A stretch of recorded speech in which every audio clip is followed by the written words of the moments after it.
हाँ, तक आपने लेकिन शेख साहब ये जो बातचीत मशकूक लोगों की आपने बात की थी, शेख साहब ये क्या, ये मशकूक लोग कौन है? अगर एक दो नाम आप बता सकें। और दूसरा, क्या ये जो पार्टी के अंदर मुलाकातें होती थी, ये उनकी खबरें लीक करते थे या किस किस तरह मशकूक थे ये? नहीं जी, ये वो देखिए मशकूक लोगों में जो उस वक्त जो एस्टेब्लिशमेंट से जो कमेटी गवर्नमेंट की एक होती थी जिसमें असद का वो था, परवेज खटक था, असद उमर थे, और भी कुछ लोग थे उस वक्त जाया करते थे। अली जैदी भी अपना रोल प्ले करने की बात करते थे, इधर की कुछ सुनाते थे उधर कुछ कहा करते थे। 3 नाम तो मैंने बता दिया आपको, बकिया छोड़िए। तो इस किस्म के कुछ ठीक है। लोग हैं जिनका किरदार मशकूक रहा।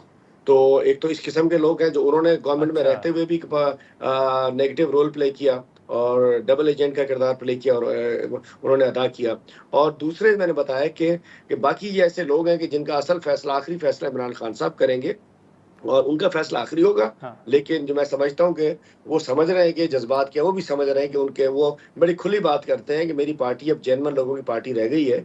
मेरे साथ जो थे कार्रवाई डालने वाले लोग फारिग हो चुके हैं। अब देखें ना, रऊफ हसन एक बुजुर्ग आदमी, किस तरीके से उस पे हमला होता है और अगले दिन जी। वो फिर उसी तरीके उसी अंदाज में प्रेस कॉन्फ्रेंस करता है, उन्हीं जख्मों के साथ। तो ये जो ब्रीड रह गई है, आमिर मुगल उसके सामने बिल्डोजर के सामने जाके खड़ा हो जाता है, उसकी एटीसी का मुकदमा बन जाता है।